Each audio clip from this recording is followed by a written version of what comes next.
ವೀಕ್ಷಕರೇ, ಅಶ್ವಜ್ಯೋತಿಷ್ಯ ವಿಶೇಷ ಕಾರ್ಯಕ್ರಮಕ್ಕೆ ಸ್ವಾಗತ. ನಾನು ಪಲ್ಲವಿ ಭಟ್.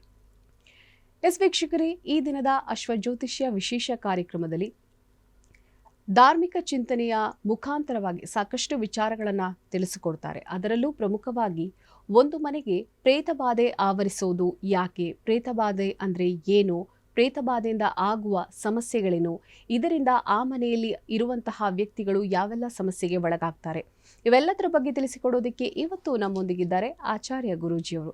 ಬನ್ನಿವನ್ನ ಕಾರ್ಯಕ್ರಮಕ್ಕೆ ಪ್ರೀತಿಯಿಂದ ಬರಮಾಡಿಕೊಳ್ಳೋಣ. ಗುರುಜಿ, ಕಾರ್ಯಕ್ರಮಕ್ಕೆ ಪ್ರೀತಿಯ ಸ್ವಾಗತ. ನಮಸ್ಕಾರ. ಓಂ ಗಣಾನಾನ್ತ್ವಾ ಗಣಪತಿಂ ಭವಾಮಹೇ ಕವಿಂ ಕವೀನಾಮುಪಮಶ್ರವಸ್ತಮಂ ಜ್ಯೇಷ್ಠರಾಜಂ ಬ್ರಹ್ಮಣಾಂ ಬ್ರಹ್ಮಣಸ್ಪದ ಆನಶೃಣ್ವನ್ನೋದಿಭಿಃ ಸೀದತಾಡನಂ. ಮಹಾಗಣಪತಯೇ ನಮಃ. ಪ್ರಣೋ ದೇವಿ ಸರಸ್ವತಿ ವಾಜೇಭಿರ್ವಾಜಿನೀವತಿ. ಧೀನಾಮವಿತ್ರ್ಯವತು ಆನೋ ದಿವೋ ಬೃಹತಃ ಪರ್ವತಾದ ಸರಸ್ವತಿ ಯಜತಾಗಂತು ಯಜ್ಞಂ. ವಾಗ್ದೇವ್ಯೈ ನಮಃ. ಗುರುರ್ಬ್ರಹ್ಮ ಗುರುರ್ವಿಷ್ಣು ಗುರುದೇವೋ ಮಹೇಶ್ವರಃ. ಗುರು ಸಾಕ್ಷಾತ್ ಪರಬ್ರಹ್ಮ ತಸ್ಮೈ ಶ್ರೀ ಗುರವೇ ನಮಃ. ಶ್ರೀ ಗುರುಭ್ಯೋ ನಮಃ. ಹರಿ ಓಂ. ಜೈ ಶ್ರೀಮನ್ನಾರಾಯಣ. ಸರಿ ಗುರುಗಳೇ, ಪ್ರಮುಖವಾಗಿ ಈ ದಿನದ ಕಾರ್ಯಕ್ರಮದಲ್ಲಿ ತಾವು ಪ್ರೇತಬಾಧೆ ಅಂದರೆ ಏನು, ಪ್ರೇತಬಾಧೆ ಆವರಿಸಿಕೊಂಡಾಗ ಆಗುವಂತಹ ಸಮಸ್ಯೆಗಳೇನು, ಇವುಗಳ ಬಗ್ಗೆ ತಾವು ತಿಳಿಸ್ಕೊಡ್ತೀನಿ ಅಂತ ಹೇಳಿದ್ರೆ ತಿಳಿಸ್ಕೊಡಿ. ನೋಡಿ, ಇದು ಪ್ರೇತಬಾಧೆ ಅನ್ನೋದು ಸಾಮಾನ್ಯವಾಗಿ ಎಲ್ಲರಿಗೂ ಕಾಡುವಂತಹ ಒಂದು ಪ್ರಶ್ನೆ ಆಯಿತಾ. ನೋಡಿ, ಪ್ರೇತಬಾಧೆ ಯಾಕೆ ಬರುತ್ತೆ, ಯಾರಿಗೆ ಪ್ರೇತಬಾಧೆ ಅಂಥದ್ದು, ಈ ಸೂಕ್ಷ್ಮ ಮನೋಭಾವ ಯಾರಿಗಿರುತ್ತೆ ಅವ್ರಿಗೆ ಶೀಘ್ರವಾಗಿ ಪ್ರೇತಬಾಧೆ ಕಾಡುವಂಥದ್ದು. ಕೆಲವ್ರಿಗೆ ನೋಡಿ ಮಾನಸಿಕವಾಗಿ ಕೊಗ್ಗೋಗ್ಬಿಟ್ಟಿರ್ತಾರೆ. ಅವರು ಮಾನಸಿಕವಾಗಿ ಯಾರು ದುರ್ಬಲರಿರ್ತಾರೆ ಅವ್ರಿಗೆ ತುಂಬ ಕಾಡ್ತಾ ಇರುತ್ತೆ ಇದು ಪ್ರೇತಬಾಧೆ ಅನ್ನೋದು. ಕೆಲವರಿಗೆ ನಿಜವಾಗ್ಲೂ ಪ್ರೇತಬಾಧೆ ಇದ್ದರೆ, ಇನ್ನು ಕೆಲವೊಂದು ಸಂದರ್ಭದಲ್ಲಿ ಏನಾಗ್ಬಿಡುತ್ತೆ, ಅವ್ರು ಮಾನಸಿಕವಾಗಿಯೇ ಅವ್ರಿಗೆ ಅವರೇ ಅಂದ್ಕೊಂಡ್ಬಿಟ್ಟಿರ್ತಾರೆ ನಮಗೇನೋ ತೊಂದರೆಗಳು ಉಂಟಾಗ್ಬಿಟ್ಟಿದೆ, ಮನೆಯಲ್ಲಿ ಏನೋ ತೊಂದರೆಗಳು ಉಂಟಾಗ್ಬಿಟ್ಟಿದೆ, ಇಲ್ಲ ನಮಗೆ ಏನೋ ಹೇಳ್ತಾರಲ್ವ ಕೆಲವರು. ಈಗ ಸಾಮಾನ್ಯವಾಗಿ ಜನರುಗಳು ಮಾತಾಡ್ಕೊಳ್ಳೋದು, ಅವ್ರಿಗೆ ಏನೋ ಒಂದು ಚೌಡಿ ಮೆಟ್ಕೊಂಡ್ಬಿಟ್ಟಿದೆ, ಒಂದು ಭೂತ ಮೆಟ್ಕೊಂಡ್ಬಿಟ್ಟಿದೆ, ದೆವ್ವ ಹಿಡಿದ್ಬಿಟ್ಟಿದೆ ಏನೋ ಅಂತ ಹೇಳ್ತಾರೆ ನೋಡಿ. ಈ ರೀತಿ ನೋಡಿ ಕೆಲವೊಂದು ಲಕ್ಷಣಗಳಿರುತ್ತೆ ನೋಡಿ. ಅವ್ರಿಗೆ ಏನಾಗ್ಬಿಡುತ್ತೆ, ಈಗ ಏನೋ ಸುಮ್ಮನೆ ಏನೋ ಮಾತಾಡ್ತಾ ಇರ್ತಾರೆ ಕೆಲವರು ಯಥೇಚ್ಛವಾಗಿ ಊಟಗಳು ಮಾಡ್ತಾ ಇರ್ತಾರೆ, ಏನೋ ತಿಂತಾ ಇರ್ತಾರೆ, ಮಾತಾಡ್ತಾ ಇರ್ತಾರೆ.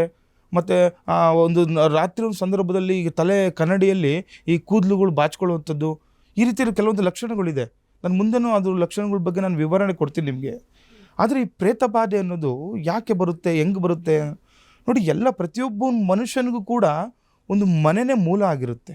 ಮನೆ ಅಂಥದ್ದು ನೋಡಿ, ಏನಕ್ಕೋಸ್ಕರ ಮನೆಗೆ ಬರ್ತೀವಿ ನಾವು ನೆಮ್ಮದಿಗೋಸ್ಕರ ಮನೆಗೆ ಬರುವಂಥದ್ದು ನೋಡಿ. ಬೆಳಗಿಂದ ಸಾಯಂಕಾಲವರೆಗೂ ನಾವು ಎಲ್ಲೋ ಹೊರಗಡೆ ಹೋಗಿ ನಮ್ಮ ಕೆಲಸ ಕಾರ್ಯಗಳಿಗಾಗಿ ನಾವು ಹೊರಗಡೆ ಹೋಗಿರ್ತೀವಿ, ಇಲ್ಲ ಕೆಲವರು ಆಫೀಸ್ಗಳಿಗೆ ಹೋಗಿರ್ತಾರೆ, ಅವರ ಒಂದು ವ್ಯವಹಾರದಲ್ಲಿ ವ್ಯಾಪಾರಕ್ಕೋಸ್ಕರ ಆಗ್ಬೋದು, ಎಲ್ಲೋ ಹೊರಗಡೆ ಸುತ್ತಾಕೊಂಡು ಎಲ್ಲ ಲಾಸ್ಟಿಗೆ ಎಲ್ಲಿಗೆ ಬರ್ತೀವಿ ನಾವು, ಕೊನೆಗೆ ನಾವು ಮನೆಗೆ ಬರಬೇಕು.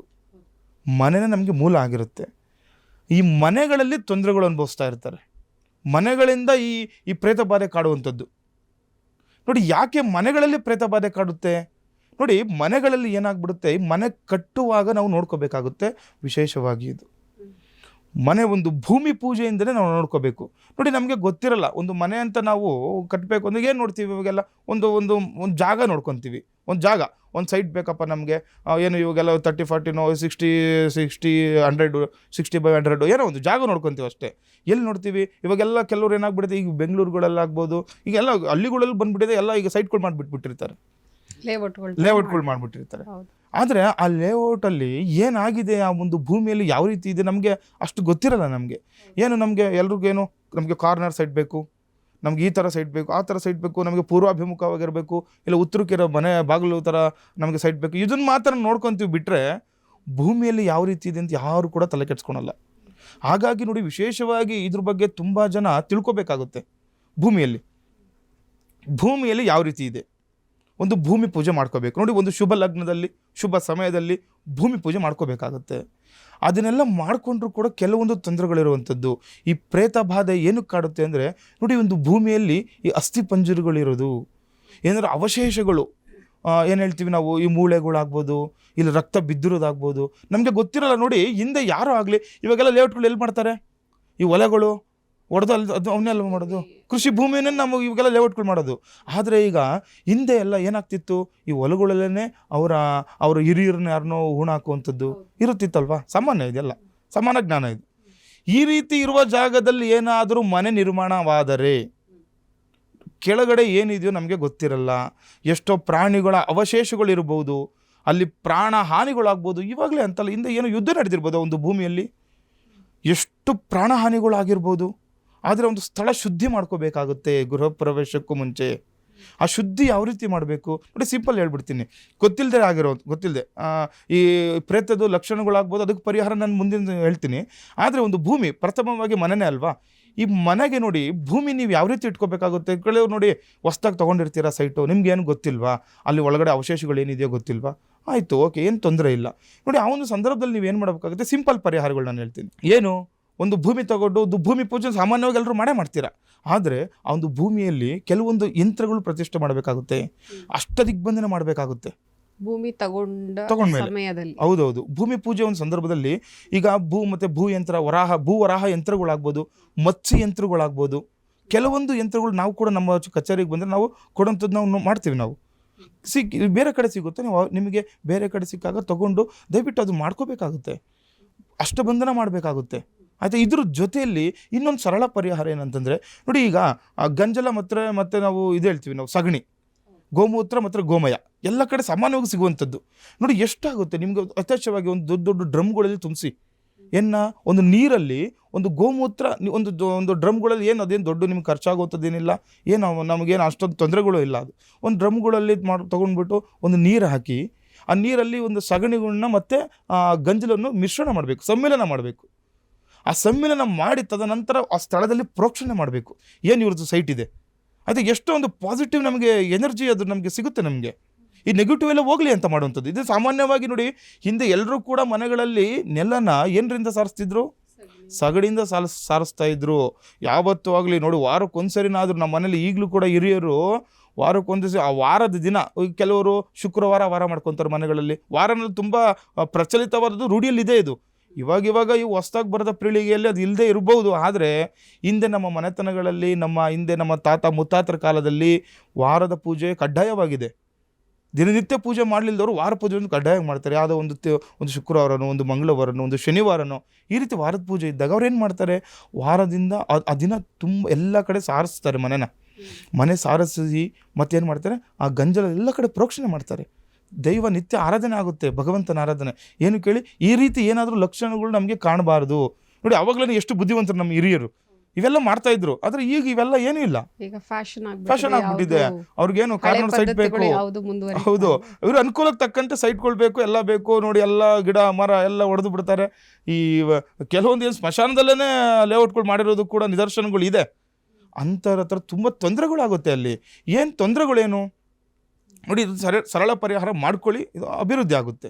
ತೊಂದರೆಗಳು ಅಂತ ಬಂದಾಗ ನೋಡಿ, ಏನು ತೊಂದರೆಗಳಾಗುತ್ತೆ, ಅವ್ರಿಗೆ ಅಭಿವೃದ್ಧಿ ಆಗಲ್ಲ, ಕೆಲಸಗಳು ಅಭಿವೃದ್ಧಿ ಆಗಲ್ಲ, ತುಂಬ ನೋವು ಅನುಭವಿಸ್ತಾ ಇರ್ತಾರೆ ಮನೆಗಳಲ್ಲಿ. ಈ ರೀತಿ ಆಗುತ್ತೆ ಈ ಪ್ರೇತ ಬಾಧೆ. ನೋಡಿ ಬರೋದು ಏನರಿಂದ, ನೋಡಿ ಇದೊಂದು ಲಕ್ಷಣ. ಮತ್ತೆ ನೋಡಿ ಏನಾಗ್ಬಿಡುತ್ತೆ, ಏನಾದರೂ ಈ ಮಾಟ ಮಂತ್ರ ಪ್ರಯೋಗಗಳಾಗಿರೋದು ನಮ್ಮ ಮೇಲೆ ಆಗಬೇಕು ಅಂತ ಏನಿಲ್ಲ, ನಾವು ಯಾರಿಗೂ ಮಾಡಿರ್ತಾರೆ, ಅಲ್ಲಿ ನಾವು ಓಡಾಡಿದ್ರು ಕೂಡ ಅದು ತೊಂದರೆಗಳಾಗುವಂಥದ್ದು. ಅದರಿಂದ ಇವ್ರಿಗೇನೋ ತೊಂದರೆ ಆಗುತ್ತೆ.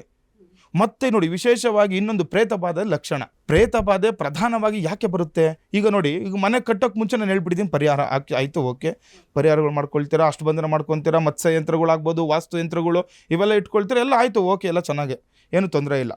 ಅಂದರೆ ಅದೇನೋ ದೋಷಗಳಿದ್ರೂ ನಿವಾರಣೆ ಆಗುತ್ತೆ, ಶಾಸ್ತ್ರದಲ್ಲಿ ಕೂಡ ಇದೆ, ಓಕೆ. ಆದರೆ ಒಂದು ಮನೆ ಕಟ್ಬಿಟ್ಟಿರ್ತಾರೆ. ಇವಾಗೆಲ್ಲ ಬೆಂಗಳೂರಲ್ಲಿ ಏನೋ ಎಲ್ಲ ಬಾಡಿಗೆ ಮನೆಗಳು, ರೆಂಟ್ಗೆ ನಾವು ಮನೆಗಳು ತೊಗೊಂಬಿಟ್ಟಿರ್ತೀವಿ. ಆದರೆ ಹಿಂದೆ ಯಾರು ವಾಸ ಇದ್ದರೂ ನಮಗೇನು ಗೊತ್ತಿರುತ್ತೆ, ಯಾರು ಕೂಡ ಹೇಳಲ್ಲ ಅಲ್ಲಿ. ಆದರೆ ವಾಸ ಇದ್ದರೆ ಸರಿ, ತೊಂದರೆ ಇಲ್ಲ.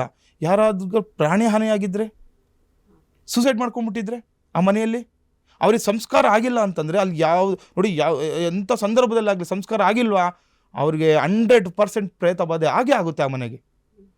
ಈಗ ಒಂದು ಮನೆ ಅಂತ ಇಟ್ಕೊಳ್ಳಿ, ಎಲ್ರಿಗೂ ಸಾಮಾನ್ಯವಾಗಿ ಗೊತ್ತಾಗುತ್ತೆ, ಇದು ಸಾಮಾನ್ಯ ಜ್ಞಾನ ಇದು. ಅವರು ಏನಾಗ್ಬಿಡುತ್ತೆ, ಒಂದು ಬಾಡಿಗೆ ಮನೆ ತೊಗೊಂಡವರು ಸೂಸೈಡ್ ಆದಮೇಲೆ ಯಾರು ಏನು ತಲೆ ಕೆಡ್ಸ್ಕೊಳಲ್ಲ, ಬಾಡಿಗೆ ಇದು ಮಾಡೋರು ಏನು ಎಲ್ಲ ಹೋಮ ಹವನಾದಿಗಳು ಯಾರು ಕೂಡ ಮಾಡಿಸಲ್ಲ ಈಗ, ಆಯಿತಾ. ಆದರೆ ಆ ಒಂದು ಏನು ಜೀವಕ್ಕೆ, ಆ ಒಂದು ಪ್ರಾಣಕ್ಕೆ ಸಂಸ್ಕಾರ ಆಗಿಲ್ಲ ಅಂತಂದರೆ ಅಲ್ಲಿ ಪ್ರೇತ ಬಾಧೆ ಕಟ್ಟಿಟ್ಟ ಬುತ್ತಿ, ಅದು ಪ್ರೇತ ಬಾಧೆ ಆಗೇ ಆಗುತ್ತೆ. ಅದನ್ನು ನೋಡ್ಕೋಬೇಕಾಗತ್ತೆ. ಹೊಸ್ದಾಗಿ ಮನೆಗೆ ಹೋಗೋರು ಅಲ್ಲೇನಾದರೂ ಸಾವಾಗಿರುತ್ತಾ ಆ ಒಂದು ಮನೆಯಲ್ಲಿ, ಇಲ್ಲ ಏನಾದರೂ ತೊಂದರೆಗಳಾಗಿದೆಯಾ, ಅಲ್ಲಿ ಜೀವಕ್ಕೆ ಹಾನಿ ಆಗಿದೆಯಾ, ಇಲ್ಲ ಒಂದು ಸರ್ಪಗಳನ್ನ ಹೊಡೆದಿರ್ತಾರಾ, ಆ ಒಂದು ಅದೆಲ್ಲ ನೋಡ್ಕೋಬೇಕಾಗುತ್ತೆ. ಮನೆ ಹೊಸ್ದಾಗಿ ನಾವು ಬಾಡಿಗೆ ಮನೆಗೆ ಹೋಗೋರು ಕೂಡ ನೋಡ್ಕೋಬೇಕಾಗುತ್ತೆ. ಈ ರೀತಿ ಒಂದು ಏನು ಇದು ಬರುವಂಥದ್ದು, ಏನು ಪ್ರೇತ ಬಾಧೆ ಆಗುವಂಥದ್ದು. ಈಗ ಈ ಥರ ಪ್ರೇತ ಬಾಧೆ ಆದರೆ ನೋಡಿ, ಮಕ್ಕಳುಗಳು ತುಂಬ ತೊಂದರೆಗಳು ಅನುಭವಿಸ್ತಾ ಇರ್ತಾರೆ, ಅಭಿವೃದ್ಧಿ ಆಗಲ್ಲ, ಮಕ್ಕಳೇ ಆಗಲ್ಲ ಆ ಒಂದು ಮನೆಗೆ ಹೋದರೆ. ಈ ರೀತಿ ತೊಂದರೆಗಳಾಗುವಂಥದ್ದು ಪ್ರೇತ ಬಾಧೆಯಿಂದ ತುಂಬ ನೋಡ್ಕೋಬೇಕಾಗುತ್ತೆ. ಅದೇ ರೀತಿ ನೋಡಿ, ಕೆಲವೊಂದು ವಿಚಾರದಲ್ಲಿ ಏನಾಗ್ಬಿಡುತ್ತೆ, ಈ ಪ್ರೇತ ಬಾಧೆ ಅನ್ನೋದು ಈ ಸೂಕ್ಷ್ಮ ಸ್ವಭಾವದವರು, ನಾನೇನು ಹೇಳ್ತಾ ಇರ್ತೀನಿ, ಎಲ್ಲಾದರೂ ಒಂದು ವಾಹನದಲ್ಲಿ ಹೋಗ್ತಾ ಇರ್ತಾರೆ, ಎಲ್ಲೋ ಒಂದು ನೋಡಿ ಸ್ಮಶಾನದಲ್ಲಿ, ಇವಾಗ ಏನಾಗ್ಬಿಟ್ಟಿದೆ, ಸ್ಮಶಾನದಲ್ಲಿ ನಾವು ಹೋಗಲೇಬೇಕಾಗುತ್ತೆ ಕೆಲವೊಂದು ಸಮಯಗಳಲ್ಲಿ.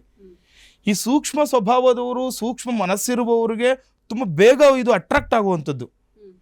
ಕೆಲವರು ನೋಡಿ ಎಲ್ಲೋ ಭಯಪಟ್ಬಿಡ್ತಾರೆ, ಭಯಪಟ್ಟ ಮೇಲೆ ಅವರು ವಿಚಲಿತರಾಗ್ಬಿಡ್ತಾರೆ, ಫುಲ್ಲು ಅವರು ಮೆಂಟಲಿ ಅಪ್ಸೆಟ್ ಆಗಿಬಿಡ್ತಾರೆ. ಈ ರೀತಿ ಪ್ರೇತಬಾಧೆ ಆಗುವಂಥದ್ದು. ಎಲ್ಲೋ ಒಂದು ಹೋಗುವಾಗ ಏನೋ ಒಂದು ತೊಂದರೆ ಆದರೆ ನೋಡಿ, ಅದಕ್ಕೋಸ್ಕರ ಯಾವತ್ತೂ ಕೂಡ ನಾವು ಗಟ್ಟಿ ಮನಸ್ಸಿರಬೇಕು. ಯಾವುದೇ ಕೆಟ್ಟ ಆಲೋಚನೆಗಳಿಂದ ನಾವು ದೂರ ಇರಬೇಕು. ಯಾವತ್ತೂ ಮನೆಗಳಲ್ಲಿ ದೇವಾರಾಧನೆ ಆಗಬೇಕು, ದೈವಾರಾಧನೆ, ದೇವತೆಗಳನ್ನ ನಾವು ನೆನಬೇಕು, ದೈವ ಪೂಜೆಗಳು ಮನೆಗಳಲ್ಲಿ ಆಗ್ತಾ ಇರಬೇಕು. ಈ ರೀತಿ ಒಂದು ಕೆಲವೊಂದು ಲಕ್ಷಣಗಳಿದೆಲ್ಲ. ಈ ರೀತಿ ಇರುವ ಒಂದು ಸಂದರ್ಭದಲ್ಲಿ ನೋಡಿ, ಈ ಪ್ರೇತ ಬಾಧೆ ಕಾಡುವಂಥದ್ದು ಸಾಮಾನ್ಯ ಜನರಿಗೇನೆ ಅಲ್ವಾ. ಹಾಗಾಗಿ ಏನೇ ತೊಂದರೆಗಳಾದರೆ, ಏನೇ ಆದರೂ ಅದಕ್ಕೇನು ಪರಿಹಾರಗಳೇನು, ನಾವೇನು ಮಾಡ್ಕೋಬೇಕು, ಏನು ಈಗ ಪ್ರೇತ ಬಾಧೆ ಆಯಿತು ಹೌದು, ಕೆಲವೊಂದು ನೋಡಿ ಜ್ಯೋತಿಷಿಗಳಾಗಲಿ, ಗುರುಗಳಾಗಲಿ, ಇಲ್ಲ ದೇವಸ್ಥಾನಗಳಿಗೆ ಹೋದರೆ ಕೆಲವೊಂದು ಹತ್ರ ಪರಿಹಾರಗಳು ಮಾಡ್ತಾರೆ. ಆದರೆ ಆ ಪರಿಹಾರಗಳು ಕರೆಕ್ಟಾಗಿ ನಮ್ಗೆ ಆಗ್ತಾ ಇದೆಯಾ, ನಾವು ಸಕಾಲದಲ್ಲಿ ಅದಕ್ಕೆ ಪರಿಹಾರ ಮಾಡ್ಕೊಂಡಿದ್ದೇವಾ.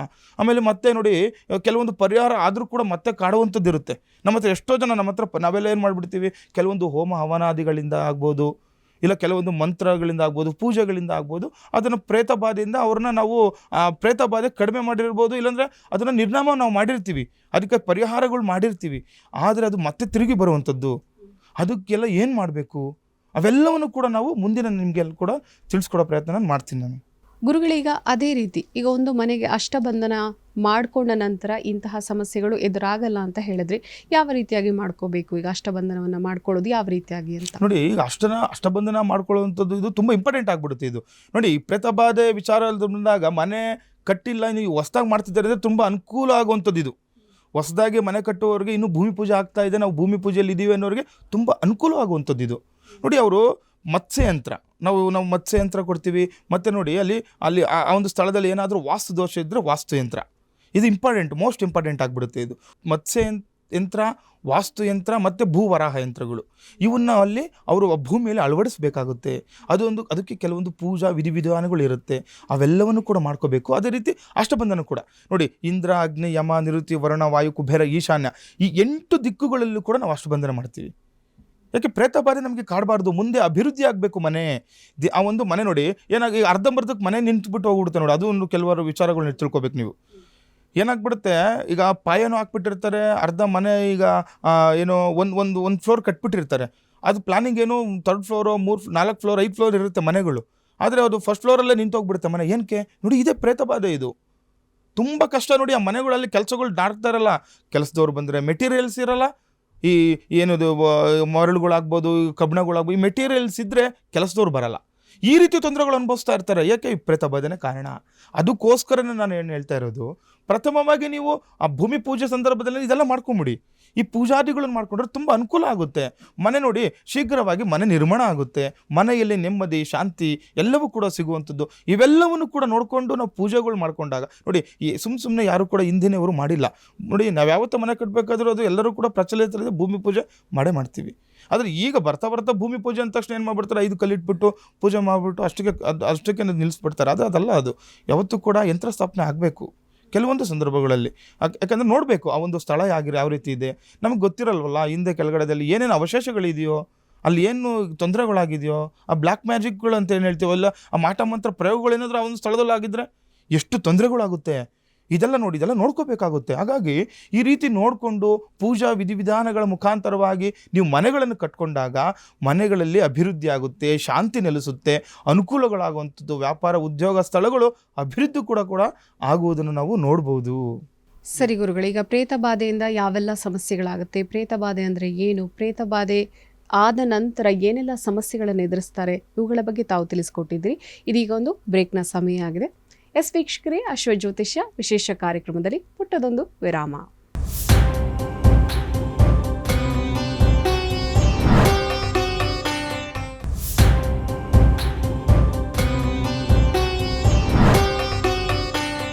ವಿರಾಮದ ನಂತರ ಅಶ್ವಜ್ಯೋತಿಷ್ಯ ವಿಶೇಷ ಕಾರ್ಯಕ್ರಮಕ್ಕೆ ಮತ್ತೊಮ್ಮೆ ಸ್ವಾಗತ.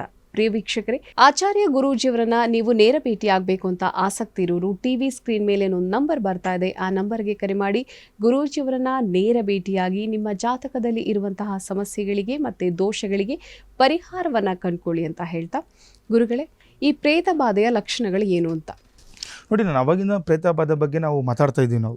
ನಾವೇನು ಮಾಡಿದ್ವಿ, ಪ್ರಥಮವಾಗಿ ಮನೆಯಿಂದ ಅಂತ ಎತ್ಕೊಂಡ್ವಿ. ಮನೆಯೇ ನಮಗೆ ಮೂಲ ಕಾರಣ ಆಗುತ್ತೆ. ನೋಡಿ, ಇದ್ರ ಲಕ್ಷಣಗಳು ಅಂತ ಬಂದಾಗ ಈ ಪ್ರೇತ ಬಾಧೆ ಆ ಮನೆಗೆ ಇದೆ, ಆ ಒಂದು ಸ್ಥಳದಲ್ಲಿ ಪ್ರೇತ ಬಾಧೆ ಆಗ್ತಾ ಇದೆ ಅಂದರೆ ಅವ್ರಿಗೆ ಯಾವ ರೀತಿ ಅವ್ರಿಗೆ ತೊಂದರೆಗಳು ಅನುಭವಿಸ್ತಾ ಇರ್ತಾರೆ. ನೋಡಿ, ಏನಾಗ್ಬಿಡುತ್ತೆ ಇದು. ಮೊದಲನೇದಾಗಿ ಈ ಪ್ರೇತ ಬಾಧೆ ಅಂತ ಬಂದಾಗ ಈ ರಾತ್ರಿ ವೇಳೆಯಲ್ಲಿ ಈ ಕನ್ನಡಿಯನ್ನು ನೋಡುವುದು ಪದೇ ಪದೇ ಮತ್ತು ಈ ತಲೆ ಬಾಚ್ಕೊಳ್ತಾ ಇರ್ತಾರೆ. ಈಗ ಏನಾಗ್ಬಿಡುತ್ತೆ, ಮನೆಯವರು ಈ ಅಗ್ಗಗಲ ಹೋಗ್ಬಿಟ್ಟು ಏನು ಮಾಡ್ತಾರೆ, ಈಗ ಕನ್ನಡಿಗಳನ್ನ ಮಿರರಲ್ಲಿ ಅವ್ರ ಮುಖ ನೋಡ್ಕೊಳೋದು, ಮತ್ತೆ ಹೋಗಿ ಸುಮ್ಮನೆ ರಾತ್ರಿ ಒಂದು ಕೆಲವರು ಹೇಳ್ತಾರೆ ನೋಡಿ, ಯಾವತ್ತು ರಾತ್ರಿ ಹೊತ್ತು ತಲೆ ಬಾಚ್ಕೊಳಕ್ಕೆ ಬಿಡಲ್ಲ ನಮ್ಗೆ ಹಿರಿಯರು. ಇವೆಲ್ಲ ನೋಡಿ, ಇವೆಲ್ಲ ಅವರು ಅಷ್ಟು ಅಧ್ಯಯನ ಮಾಡಿರ್ತಾರೆ ಅವರೆಲ್ಲ. ಅದಕ್ಕೋಸ್ಕರನೇ ರಾತ್ರಿ ಹೊತ್ತು ತಲೆ ಬಾಚ್ಕೋಬೇಡಿ ಅಂತ ಹೇಳ್ತಾ ಇರ್ತಾರೆ. ಮತ್ತು ನೋಡಿ, ಇದು ತಲೆ ಕೂದಲನ್ನು ಬಿಟ್ಕೊಂಡು ಓಡಾಡ್ತಾ ಇರ್ತಾರೆ ಹೆಣ್ಮಕ್ಳು ರಾತ್ರಿ ಹೊತ್ತು ಮನೆಗಳಲ್ಲಿ. ಅದಕ್ಕೆ ಯಾವತ್ತೂ ಕೂಡ ತಲೆ ಕೂದಲು ಕಟ್ಟಮ್ಮ ಅಂತ ಹೇಳ್ತಾ ಇರ್ತಾರಲ್ವ. ನೋಡಿ, ಇದೆಲ್ಲ ಇದೆಲ್ಲ ಲಕ್ಷಣಗಳು, ಅದ್ರ ಲಕ್ಷಣಗಳು. ಅದಕ್ಕೋಸ್ಕರನೇ ಹಿಂದೇನವರು ಮಾಡಿರೋದೆಲ್ಲವೂ ಕೂಡ ನಾವು ಅನುಸರಿಸಲೇಬೇಕು. ಹಾಗಾಗಿ ನಮ್ಮ ಜೀವನ ಕೂಡ ಅನುಕೂಲ ಆಗುತ್ತೆ. ಮತ್ತು ಏನಿದ್ರು ಲಕ್ಷಣ ನೋಡಿ, ಅಮಾವಾಸ್ಯೆ ಅಂತ ಬಂದಾಗ ಈ ಅಮಾವಾಸ್ಯೆ ಒಂದು ಏನಾಗ್ಬಿಡುತ್ತೆ, ಅಮಾವಾಸ್ಯೆಯ ಮತ್ತು ಅಮಾವಾಸ್ಯೆ ಹಿಂದೆ ಆಗಲಿ ಮುಂದೆ ಆಗಲಿ ಈ ಬೆಳಗ್ಗೆ ಎದ್ದು ಕೂಡಲೇ ಈ ಕಪ್ಪು ಬಣ್ಣದ ನೆರಳು ಕಾಣಿಸುವಂಥದ್ದು ಮನೆಗಳಲ್ಲಿ. ಕಪ್ಪು ಬಣ್ಣದ ಏನು ನೆರಳು ಹಿಂಗೆ ಹೋದಂಗೆ ಅನ್ಸ್ಬಿಡುತ್ತೆ ನಮಗೆ. ಅಥವಾ ಮನೆಗಳಲ್ಲಿ ಯಾರೋ ಈಗ ನಡ್ಕೊಂಡು ಹೋಗ್ಬಿಟ್ರೇನೋ ಅನ್ಸೋದು, ಶಬ್ದ ಕೇಳುತ್ತೆ. ಹೌದೌದು, ಇವೆಲ್ಲ ಲಕ್ಷಣಗಳು. ಇದೆಲ್ಲ ಒಂಥರ ಯಾರೋ ನಡ್ಕೊಂಡು ಹೋಗ್ಬಿಟ್ರೇನೋ ನಮ್ಮ ಮುಂದೆ ಅನ್ನೋ ಥರ ಆಗುವಂಥದ್ದು. ಕೆಲವ್ರು ಹೇಳೋದು ಕೇಳಿದೀನಿ, ಮಗು ಅತ್ತಂಗ್ ಕೇಳ್ತು, ಗೆಜ್ಜೆ ಶಬ್ದ ಕೇಳಿದೆ, ಈ ತರದ್ ಹೇಳೋದನ್ನ ಕೇಳಿದೀವಿ. ಅದೇ ನೋಡಿ, ಅದೇ ರೀತಿ ಈಗ ಮಲಗಿದ್ರು ಕೂಡ ಈ ಮಂಚದ ಸುತ್ತಮುತ್ತ ಯಾರೋ ಓಡಾಡ್ದಂಗೆ ಕೂಡ ಅನ್ಸುತ್ತೆ. ಅದು ಈ ರೀತಿ ಪ್ರೇತ ಬಾಧೆ ಇದ್ದರೆ ಮಲಗಿದ್ದಾಗ ಮಂಚದ ಸುತ್ತಮುತ್ತ ಯಾರೋ ಓಡಾಡ್ದಂಗೆ ಅನ್ಸೋದು. ಮತ್ತು ರಾತ್ರಿ ಒಬ್ಬೊಬ್ಬರೇ ಮಲಗಿಬಿಟ್ಟಿರ್ತಾರೆ. ಈ ಒಬ್ಬರೇ ಮಲಗಿದ್ದಾಗ ತುಂಬ ಹೆದರಿಕೆ ಆಗುವಂಥದ್ದು. ಯಾಕೆ, ಅದೇ ಮನೆ ಅವ್ರದ್ದೇ ಮನೆ, ದಿನ ಅಲ್ಲೇ ಮಲಗ್ತಿರ್ತಾರೆ. ಆದರೆ ಈ ಒಂದು ಲಕ್ಷಣಗಳು ಸ್ಟಾರ್ಟ್ ಆದಾಗ ಅವ್ರಿಗೆ ತುಂಬ ಎದುರ್ಕೊಂಡ್ಬಿಡ್ತಾರೆ. ಮತ್ತು ಏನೋ ಈ ಗೆಜ್ಜೆ ಶಬ್ದಗಳು ಕೇಳೋದು, ನೀವು ಅವಾಗಲೂ ಹೇಳಿದ್ರಲ್ಲ, ಈ ರೀತಿ ಮಲಗಿದ್ದಾಗ ಗೆಜ್ಜೆ ಶಬ್ದಗಳು ಏನಾದ್ರು ಕೇಳೋದು. ಈ ರೀತಿಯೆಲ್ಲ ಆದರೆ ಒಂಥರ ಏನೋ ಈ ಪ್ರೇತ ಬಾಧೆ ಕಾಡ್ತಾ ಇದೆ ಅಂತ ತಿಳ್ಕೊಂಬಿಡ್ಬೇಕು. ಮತ್ತು ನೋಡಿ, ಏನಾಗುತ್ತೆ, ಈ ಮನೆಗಳಲ್ಲಿ ಏನು ನಾವೀಗ ಒಂದು ಪ್ರಾಣಿಗಳು ಸಾಕಿರ್ತೀವಿ, ನಾಯಿಗಳಾಗ್ಬೋದು, ಇಲ್ಲಾಂದರೆ ಈಗ ಇವೆಲ್ಲ ಮೀನುಗಳೆಲ್ಲ ಸಾಕ್ತಾರೆ ನೋಡಿ. ಪದೇ ಪದೇ ಮೀನುಗಳು ಸಾಯೋದಾಗಲಿ ಇಲ್ಲ ಈ ಸಾಕು ಪ್ರಾಣಿಗಳು ಬರೀ ನಾಯಿನೇ ಅಂತ ಏನಿಲ್ಲ ಮೇಡಮ್. ಈಗ ಹಸುಗಳಾಗ್ಬೋದು. ಮುಂಚೆ ಸಾಕು ಪ್ರಾಣಿ ಅಂದರೆ ತುಂಬ ಇತ್ತು. ಇವಾಗ ಏನಾಗ್ಬಿಡುತ್ತೆ, ಸಾಕು ಪ್ರಾಣಿ ಅಂದರೆ ಒಂದು ನಾಯಿನೇ ಬಂದ್ಬಿಡುತ್ತೆ. ಆದರೆ ಅದಷ್ಟೇ ಅಲ್ಲ, ಹಸುಗಳಾಗ್ಬೋದು, ಈ ಎಮ್ಮೆಗಳಾಗ್ಬೋದು, ಎಷ್ಟು ಸಾಕು ಪ್ರಾಣಿಗಳಿದೆ. ಇವಕ್ಕೆಲ್ಲ ಪದೇ ಪದೇ ಅವು ಮರಣ ಹೊಂದ್ತಾ ಇರ್ತವೆ. ಈ ರೀತಿ ಆಗೋದು. ಮತ್ತು ನೋಡಿ, ಮನೆಯಲ್ಲಿ ವಿಶೇಷವಾಗಿ ಈ ಜೇಡರ ಬಲೆ ಕಟ್ಟೋದು. ಅದಕ್ಕೆ ನೋಡಿ, ಯಾರು ಕೂಡ ಮನೇಲಿ ಜೇಡರ ಬಲೆ ಕಟ್ಟಲಿಕ್ಕೆ ಬಿಡಲ್ಲ ಹಿರಿಯರು ನಮಗೆ. ಇದೆಲ್ಲ ಅದ್ರ ಲಕ್ಷಣಗಳು, ಪ್ರೇತಬಾಧೆಯ ಲಕ್ಷಣಗಳಾಗಿರುತ್ತೆ. ಮತ್ತು ನೋಡಿ, ಮನೆಯ ಮುಂದೆ ಈ ತುಳಸಿ ಗಿಡ ಒಣಗೋಗ್ಬಿಡುತ್ತೆ. ಅದಕ್ಕೋಸ್ಕರ ಯಾವತ್ತೂ ಕೂಡ ತುಳಸಿಗೆ ಏನು ಪೂಜೆ ಮಾಡಿಸ್ತಾರೆ, ತುಳಸಿ ಪೂಜೆ ಮಾಡಬೇಕು, ನಿತ್ಯ ತುಳಸಿಗೆ ಆರಾಧನೆ ಆಗಬೇಕು. ಅದಕ್ಕೋಸ್ಕರನೇ ತುಳಸಿಯನ್ನು ಆ ಬಿಸಿಲು ಏನು ಬೀಳುತ್ತೆ ಅಲ್ಲಿಗೆ ಇಟ್ಟಿರ್ತೀವಿ, ಮನೆ ಮುಂದೆ ನೀರು ಹಾಕ್ತಾ ಇರಬೇಕು. ತುಳಸಿ ಗಿಡ ಆ ಥರ ಇದ್ರೂ ಕೂಡ ತುಳಸಿ ಗಿಡ ಒಣಗೋಯ್ತು, ತೊಂದರೆ ಇದೆ ಆ ಮನೆಗೆ.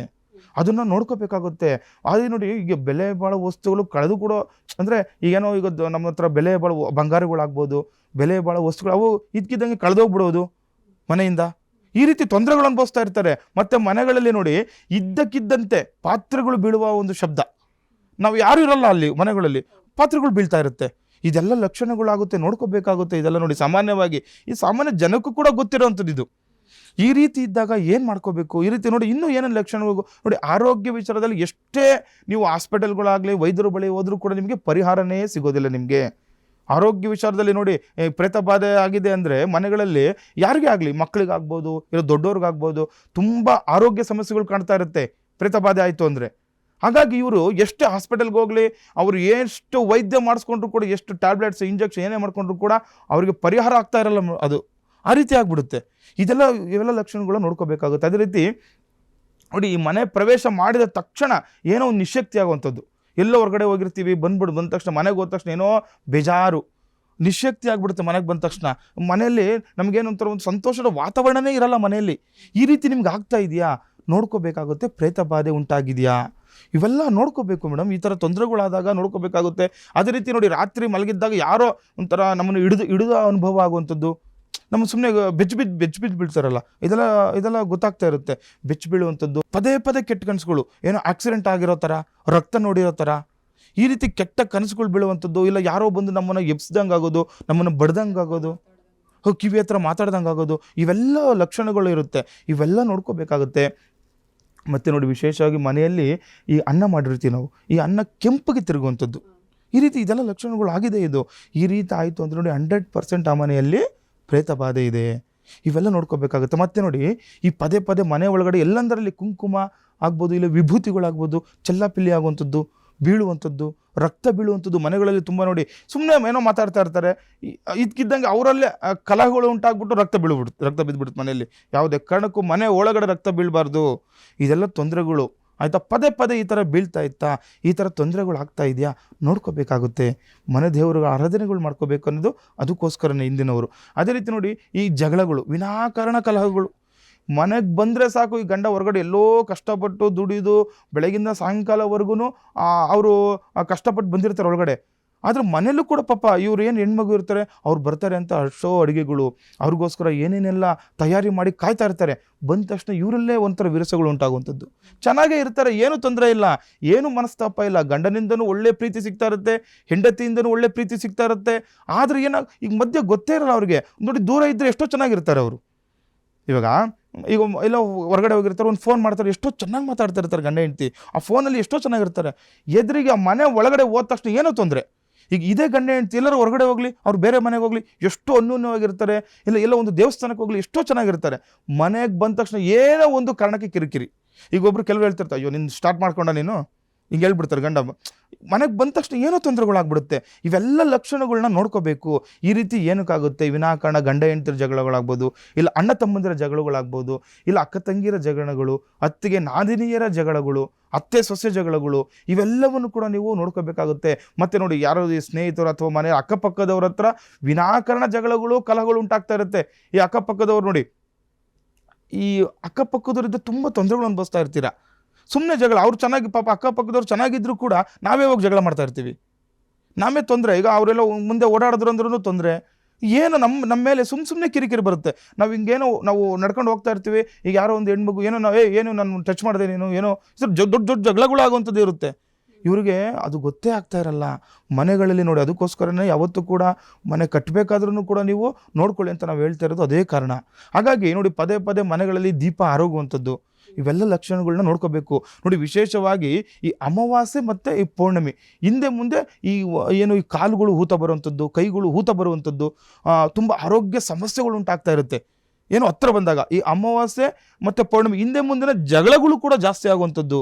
ಮತ್ತು ನೋಡಿ, ಈ ಅಮಾವಾಸ್ಯೆ ಹಿಂದೆ ಮುಂದೆ ನಿಮಗೆ ಈ ಆಕ್ಸಿಡೆಂಟ್ಗಳು ಆಗುವಂಥದ್ದು, ವಾಹನಗಳು ಅಪಘಾತಗಳು ಪದೇ ಆಗ್ತಾ ಇದೆ. ನಿಮಗೆ ಮನೆಗಳಲ್ಲಿ ನಿಮಗೆ ಅಮಾವಾಸ್ಯೆ ಮತ್ತು ಹಿಂದೆ ಮುಂದೆ ನಿಮಗೆ ತುಂಬ ತೊಂದರೆಗಳು ಆಗ್ತಿದೆಯಾ, ವ್ಯಾಪಾರದಲ್ಲಿ ಹಿನ್ನಡೆ ಆಗುವಂಥದ್ದಿದೆಯಾ, ನಿಮಗೆ ವ್ಯಾಪಾರ ಅಭಿವೃದ್ಧಿನೇ ಆಗ್ತಾ ಇರಲ್ಲ, ಮತ್ತೇನೋ ನೀವು ಮಾಡುವ ಉದ್ಯೋಗಗಳಲ್ಲಾಗ್ಬೋದು, ಕೆಲಸ ಕಾರ್ಯಗಳಲ್ಲಾಗ್ಬೋದು ತುಂಬ ಹಿನ್ನಡೆ ಅನುಭವಿಸ್ತಾ ಇರ್ತೀರಾ. ಸಾಲ ಬಾಧೆ ಆಗ್ತಾ ಇದೆಯಾ, ಮನೆಗಳಲ್ಲಿ ನೋಡಿ ಎಷ್ಟೇ ದುಡಿತಾ ಇದ್ದರೂ ಸಾಲ ಹೆಚ್ಚಾಗ್ತಲೇ ಇದೆಯಾ, ನಿಮಗೆ ಸಾಲ ಸಿಗ್ತಾ ಇರುತ್ತೆ, ಅದನ್ನು ನೋಡ್ಕೊಳ್ತಾ ಇರಿ, ಸಾಲ ಹೆಚ್ಚಾಗ್ತಾ ಇರುತ್ತೆ, ನಿಮಗೆ ಈ ಬಡ್ಡಿ ಕಟ್ಟಲಿಕ್ಕಾಗಲ್ಲ. ಈ ರೀತಿ ನಿಮಗೆ ತೊಂದರೆಗಳು ಉಂಟಾಗ್ತಾ ಇದೆಯಾ, ನೋಡ್ಕೋಬೇಕಾಗತ್ತೆ. ಮನೆಗಳಲ್ಲಿ ನೋಡಿ, ಈ ಪ್ರೇತಬಾಧೆ ಉಂಟಾದರೆ ಈ ರೀತಿಯೆಲ್ಲ ನೀವು ನೋಡ್ಕೋಬೇಕಾಗತ್ತೆ. ಏನಕ್ಕೆ ಆಗ್ತಾ ಇದೆ, ಈ ರೀತಿಯೆಲ್ಲ ನೀವು ಬಂದು ನಮ್ಮ ಹತ್ರ ಈಗ ಏನಾದರೂ ಗೊತ್ತಾಗಲಿಲ್ವಾ ನಿಮಗೆ, ಒಂದು ಜಾತಕ ತೊಗೊಂಬಂದು ತೋರಿಸಿದಾಗ, ಇಲ್ಲಾಂದರೆ ಆ ವಾಸ್ತು ಮನೆಗೆ ನೋಡಿ, ಮನೆಗೆ ವಾಸ್ತುಗಳು ಕೂಡ ನೋಡ್ಲಿಕ್ಕೆ ಹೋಗ್ತಾ ಇರ್ತೀವಿ ನಾವು. ಆ ಮನೆಗೆ ಹೋದ ತಕ್ಷಣ ಕೆಲವೊಂದು ವಿಚಾರಗಳು ನಮಗೆ ಗೊತ್ತಾಗುವಂಥದ್ದು. ಈ ಪ್ರೇತಬಾಧೆ ಏನಕ್ಕಾಗ್ಬೋದು, ಈ ರೀತಿ ಏನು ಅಕಸ್ಮಾತ್ ಏನಾದ್ರು ಬ್ಲ್ಯಾಕ್ ಮ್ಯಾಜಿಕ್ ಆಗಿದೆಯಾ, ಏನಾದರೂ ವಾಮಾಚಾರಗಳಾಗಿದೆಯಾ ಇವ್ರಿಗೆ, ಅವೆಲ್ಲ ಕೂಡ ನೋಡಿ, ಮನೆಯೇ ಒಂಥರ ಏನೋ ಹೇಳ್ತಾರೆ, ಬಿಕೋ ಅಂತ ಇದೆ ಮನೆ ಅಂತಾರೆ. ನೋಡಿ, ಅಲ್ಲಿ ಕಳನೇ ಇರಲ್ಲ ಒಂದು ಮನೆಯಲ್ಲಿ. ಅದನ್ನೆಲ್ಲ ನಮಗೆ ನೋಡಿ ಹೋದ್ರೆ ಅಂದರೆ ನಮ್ಗೆ ಸ್ವಲ್ಪ ಕೆಲವೊಂದು ಲಕ್ಷಣಗಳು ತಿಳಿಯುವಂಥದ್ದು. ಅದರಿಂದ ಏನು ಪರಿಹಾರ ಮಾಡ್ಕೋಬೇಕು, ಇವೆಲ್ಲ ನೋಡಿ, ಈ ರೀತಿ ಇರೋ ಪರಿಹಾರಗಳು ಕೂಡ ಇದೆ. ಅದಕ್ಕೆ ಪರಿಹಾರ ಮಾಡಿಕೊಂಡ್ರೆ ನಿಮಗೆ ಅನುಕೂಲ ಆಗುವಂಥದ್ದು ಕೂಡ ನೋಡ್ಬೋದಾಗಿದೆ. ಸರಿ ಗುರುಗಳೇ, ಅದೇ ರೀತಿ ಈಗ ಪರಿಹಾರವನ್ನು ಯಾವ ರೀತಿಯಾಗಿ ಮಾಡ್ಕೋಬೇಕು ಅಂತ ಈ ಒಂದು ಪ್ರೇತ ಬಾಧೆ ಎದುರಿಸುವವರು? ನೋಡಿ ಈಗ ಪರಿಹಾರ ಅಂತ ಬಂದಾಗ ನೋಡಿ ಕೆಲವೊಂದು ನಾನು ಸಿಂಪಲ್ ಪರಿಹಾರಗಳು ಹೇಳ್ಬಿಡ್ತೀನಿ ನಾವು ಮನೇಲೇ ಮಾಡ್ಕೊಳ್ಳುವಂಥ ಪರಿಹಾರಗಳು. ನೋಡಿ ಈ ಬಿಳಿ ಸಾಸಿವೆ ಅನ್ನೋದಿದೆ ತುಂಬ ಇದು ನಮಗೆ ಈ ರೀತಿ ಸಮಸ್ಯೆಗಳಿಗೆ ಬಿಳಿ ಸಾಸಿವೆಯಿಂದ ತುಂಬ ಅನುಕೂಲ ಆಗುವಂಥದ್ದು. ನೋಡಿ ಈಗ ಈ ರೀತಿ ಇದ್ದಾಗ ನಿಮ್ಮ ಕೈಲಿ ಏನು ಬೇರೆ ಕಡೆ ಏನೋ ನಿಮಗೆ ತೊಂದರೆಗಳು ಸ್ವಲ್ಪ ನೋಡಿ ಈ ಪರಿಹಾರ ಮಾಡ್ಕೊಂಡು ನಿಮ್ಗೆ ಅನುಕೂಲ ಆದರೆ ಅಥವಾ ಮುಂದಿನ ಮಾಡ್ಕೋಬೇಕಾಗುತ್ತೆ. ನೋಡಿ ಈ ಬಿಳಿ ಸಾಸಿವೆ ತೊಗೋಬೇಕು, ಒಂದು ಇಡೀ ತುಂಬ ಬಿಳಿ ಸಾಸಿವೆ ತೊಗೊಂಡು ಮನೆ ಸುತ್ತ ಹಾಕೊಂಬರ್ಬೇಕಾಗುತ್ತೆ. ನೋಡಿ ಮನೆ ಸುತ್ತ ಬಿಳಿ ಸಾಸಿವೆ ಹಾಕೊಂಬರೋದು ತುಂಬ ಒಂದು ಶೀಘ್ರವಾದ ಫಲ ಕೊಡುವಂಥದ್ದು. ಮನೆಯಲ್ಲಿ ನೋಡಿ ನೋಡಿ ಪ್ರತಿ ಮಂಗಳವಾರ ದಿನ ಯಾವತ್ತು ಅಮಾವಾಸ್ಯೆ ಅಥವಾ ಪೌರ್ಣಮಿ ಬರುತ್ತೆ ಇದನ್ನು ಕೂಡ ನೋಡ್ಕೋಬೇಕಾಗುತ್ತೆ, ಇನ್ನೂ ಶ್ರೇಷ್ಠ ಆಗುತ್ತೆ. ಇವಾಗ ಅಮಾವಾಸ್ಯೆ ಪೌರ್ಣಮಿ ಮಂಗಳವಾರ ಸಿಕ್ಕಿಲ್ಲ ಅಂತಂದರೆ ಪ್ರತಿ ಮಂಗಳವಾರ ಹಾಕ್ಕೊಳ್ಳಿ. 9 ಮಂಗಳವಾರ ನೀವು ಇದನ್ನು ಮಾಡಿ. ಪ್ರತಿ ಮಂಗಳವಾರದಂದು ಒಂದು ಹಿಡಿ ನೀವು ಆ ಬಿಳಿ ಸಾಸಿವೆ ಎಲ್ಲ ಕಡೆ ಸಿಗುತ್ತೆ ಸಾಮಾನ್ಯವಾಗಿ. ಇವಾಗ ಬಿಳಿ ಸಾಸಿವೆ ಒಂದು ಗ್ರಂಥಿಗೆ ಅಂಗಡಿ ಹೋಗಲಿ, ಸಾಮಾನ್ಯವಾಗಿ ಜನರಲ್ ಸ್ಟೋರ್ಗೆ ಹೋದ್ರೂ ಕೂಡ ಬಿಳಿ ಸಾಸಿವೆ ಸಿಗುವಂಥದ್ದು. ಈ ಬಿಳಿ ಸಾಸಿವೆಯನ್ನು ತೊಗೊಂಡು ಮನೆ ಸುತ್ತ ಹಾಕೊಂಬರಬೇಕು. ಮನೆ ಸುತ್ತ ಏನು ಇಲ್ಲಿಂದ ಪ್ರಾರಂಭ ಮಾಡಬೇಕು, ಪೂರ್ವದಿಂದ ಅಂದರೆ ಅಕಸ್ಮಾತ್ ಇಲ್ಲ ನೋಡಿ ಮನೆ ಪೂರ್ವಕ್ಕಿಲ್ವ ಉತ್ತರಕ್ಕಿಲ್ಲ, ಉತ್ತರದಿಂದ ಸ್ಟಾರ್ಟ್ ಮಾಡಿ. ಮನೆಯ ಮುಖ್ಯ ದ್ವಾರದಿಂದ ಪ್ರಾರಂಭ ಮಾಡಬೇಕು. ಮನೆಯ ಮುಖ್ಯ ದ್ವಾರದಿಂದ ಪ್ರಾರಂಭ ಮಾಡಿ ಸುತ್ತಲೂ ಕೂಡ ಇದನ್ನು ಏನೋ ಈ ಬಿಳಿ ಸಾಸಿವೆನ ಹಾಕ್ಕೊಂಡು ಪ್ರತಿ ಹಾಕ್ಕೊಳ್ತಾ ಬಂದರೆ ನಿಮಗೆ ಅನುಕೂಲ ಆಗುವಂಥದ್ದು, ಅಭಿವೃದ್ಧಿ ಆಗುವಂಥದ್ದು ನಿಮಗೆ ಪ್ರತ್ಯಕ್ಷವಾಗಿ ಕಾಣುತ್ತೆ. ಈ ರೀತಿಯಾಗಿ ಅದ್ರ ಜೊತೆ ಏನು ಮಾಡಬೇಕು ನೋಡಿ, ಕೆಲವೊಂದು ನಾವು ಯಂತ್ರಗಳು ಕೊಡ್ತೀವಿ. ಪ್ರತ್ಯಂಗಿರ ದೇವಿ ಆರಾಧನೆ ಇರುತ್ತೆ, ನಾವು ಪ್ರತ್ಯಂಗಿರ ದೇವಿ ಆರಾಧನೆ ಮಾಡ್ತಾ ಇರ್ತೀವಿ. ಈ ಪ್ರತ್ಯಂಗಿರ ದೇವಿ ಯಂತ್ರವನ್ನು ಮನೆಯಲ್ಲಿ ಇಟ್ಟಾಗ ನಿಮಗೆ ಈ ಮಾಟ ಮಂತ್ರಗಳಿಂದ ಆಗ್ಬೋದು, ಪ್ರೇತ ಬಾಧೆಯಿಂದ ನಿಮಗೆ ಅನುಕೂಲ ಆಗುವಂಥದ್ದು. ಅದೇ ರೀತಿ ನೋಡಿ ಮನೆಯಲ್ಲಿ ನೀವು ಆಯಿತು ಈ ಥರ ಆಗಿದೆ, ತುಂಬ ಯಥೇಚ್ಛವಾದಂತಹ ಪ್ರೇತ ಬಾಧೆ ಇದೆಯಾ, ಮನೆಯಲ್ಲಿ ಶೀಘ್ರವಾಗಿ ನಿಮಗೆ ಸುದರ್ಶನ ಹೋಮ ಆಗಬೇಕು. ನೋಡಿ ಸುದರ್ಶನ ಲಕ್ಷ್ಮೀ ನರಸಿಂಹ ಹೋಮ ಅಂತ ನಾವು ಮಾಡ್ತೇವೆ. ನಾವು ಯಾವಾಗಲೂ ಕೂಡ ನೋಡಿ ಸುದರ್ಶನ ನರಸಿಂಹ ಮತ್ತು ಏನು ನೋಡಿ ಲಕ್ಷ್ಮೀ ನರಸಿಂಹ ಸ್ವಾಮಿ ಯಾವತ್ತೂ ಕೂಡ ಹೊಸಲಲ್ಲಿ ಲಕ್ಷ್ಮೀ ನರಸಿಂಹ ಸ್ವಾಮಿ ಇರ್ತಾರೆ. ಯಾವಾಗಲೂ ಹಿರಿಯರು ಹೇಳ್ತಾ ಇರ್ತಾರೆ ನಮಗೆ, ಹೊಸಲನ್ನು ತುಳಿಬಾರ್ದು, ಹೊಸಲ ಮೇಲೆ ಹತ್ತಬಾರ್ದು. ಯಾಕೆ? ಲಕ್ಷ್ಮೀ ನರಸಿಂಹ ಸ್ವಾಮಿ ಇರ್ತಾರೆ ಹೊಸಲಲ್ಲಿ.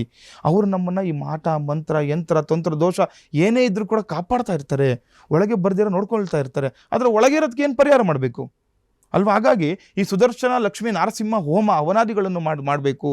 ಈ ರೀತಿ ಮಾಡಿ ಆ ಯಂತ್ರ ಸ್ಥಾಪನೆ ಆದಾಗ ನಿಮಗೆ ಅನುಕೂಲ ಆಗುವಂಥದ್ದು, ನಿಮಗೆ ದೋಷ ನಿವಾರಣೆ ಆಗುವಂಥದ್ದು. ಅದೇ ರೀತಿ ದಿನನಿತ್ಯ ಮನೆದೇವರ ಆರಾಧನೆ ಕೂಡ ಆಗ್ತಾ ಇದ್ದರೆ ಆ ಒಂದು ಮನೆಯಲ್ಲಿ ಸುಖ ಶಾಂತಿ ನೆಮ್ಮದಿ ಎಲ್ಲವೂ ಕೂಡ ಸಿಗುವಂಥದ್ದು ಇರುತ್ತೆ. ನಿಮ್ಮ ಮನೆದೇವರುಗಳ ಮೊರೆ ಹೋಗಬೇಕಾಗುತ್ತೆ. ನೀವು ಮನೆದೇವರ ಪೂಜೆ ನೀವು ದಿನನಿತ್ಯ ಆಗ್ತಾ ಇದ್ದರೆ ಈ ಪ್ರೇತ ಬಾಧೆಯಿಂದ ಆಗ್ಬೋದು, ಮಾಟ ಮಂತ್ರದಿಂದ ಆಗ್ಬೋದು, ಮತ್ತು ನಿಮ್ಮ ವ್ಯಾಪಾರ ಉದ್ಯೋಗ ಸ್ಥಳಗಳು ಅಭಿವೃದ್ಧಿ ಆಗುತ್ತೆ. ಮನೆಗಳಲ್ಲಿ ಏನಾದರೂ ನಿಮಗೆ ಆರೋಗ್ಯ ಸಮಸ್ಯೆ ಇದ್ದರೂ ಕೂಡ ನಿವಾರಣೆ ಆಗುವಂಥದ್ದು ಕೂಡ ನಾವು ನೋಡ್ಬೋದಾಗಿದೆ. ಸರಿ ಗುರುಗಳೇ, ಇವತ್ತಿನ ಕಾರ್ಯಕ್ರಮದಲ್ಲಿ ಬಹಳ ವಿಶೇಷವಾಗಿ ಈ ಪ್ರೇತ ಬಾಧೆ ಅಂದ್ರೇನು, ಪ್ರೇತ ಬಾಧೆ ಯಾಕೆ ಬರುತ್ತೆ, ಒಂದು ಮನೆಗೆ ಪ್ರೇತ ಬಾಧೆ ಆವರಿಸಿದಾಗ ಏನೆಲ್ಲ ಸಮಸ್ಯೆಗಳನ್ನು ಎದುರಿಸ್ತಾರೆ, ಮತ್ತು ಬಹಳ ಚೊಕ್ಕದಾಗಿ ಪ್ರೇತ ಬಾಧೆ ಒಂದು ಆದಾಗ ಅದಕ್ಕೆ ಯಾವ ರೀತಿಯಾಗಿ ಒಂದು ಸುಲಭ ಪರಿಹಾರವನ್ನು ಮಾಡಿಕೊಳ್ಬೇಕು ಅನ್ನೋದನ್ನು ತಿಳಿಸ್ಕೊಟ್ಟಿದ್ದೀರಾ. ಕಾರ್ಯಕ್ರಮಕ್ಕೆ ಆಗಮಿಸಿದ್ದಕ್ಕಾಗಿ ಹೃತ್ಪೂರ್ವಕ ಧನ್ಯವಾದಗಳು. ಲೋಕ ಸಮಸ್ತ ಸುಖಿನೋ ಭವಂತು, ಸಮಸ್ತ ಸನ್ಮಂಗಳಾನಿ ಭವಂತು. ಹರೇ ಶ್ರೀನಿವಾಸ. ಪ್ರಿಯ ವೀಕ್ಷಕರೇ, ಗುರುಗಳನ್ನು ತಾವು ನೇರ ಭೇಟಿಯಾಗಬೇಕು ಅಂತ ಆಸಕ್ತಿ ಇರೋರು ಮಹಾಲಕ್ಷ್ಮಿ ಲೇಔಟ್ನ ಅವರ ಕಚೇರಿಗೆ ಹೋಗಿ ನೇರ ಭೇಟಿ ಆಗ್ಬೋದು. ನೀವು ನೇರ ಭೇಟಿ ಆಗಬೇಕು ಅಂತ ಆಸಕ್ತಿ ಇರೋರು ಟಿವಿ ಸ್ಕ್ರೀನ್ ಮೇಲೆ ಏನೊಂದು ನಂಬರ್ ಬರ್ತಾ ಇದೆ, ಆ ನಂಬರ್ಗೆ ಕರೆ ಮಾಡಿ ಆಚಾರ್ಯ ಗುರೂಜಿಯವರನ್ನ ನೀವು ನೇರ ಭೇಟಿಯಾಗಿ ಸಮಸ್ಯೆಗಳಿಗೆ ಸೂಕ್ತ ಪರಿಹಾರವನ್ನು ಪಡ್ಕೊಳ್ಳಿ ಅಂತ ಹೇಳ್ತಾ ಇದಾಗಿತ್ತು ಈ ದಿನದ ಅಶ್ವಜ್ಯೋತಿಷ್ಯ ವಿಶೇಷ ಕಾರ್ಯಕ್ರಮ. ನೋಡ್ತಾರೆ ಅಶ್ವವೇಗ ನ್ಯೂಸ್. ನಮಸ್ಕಾರ.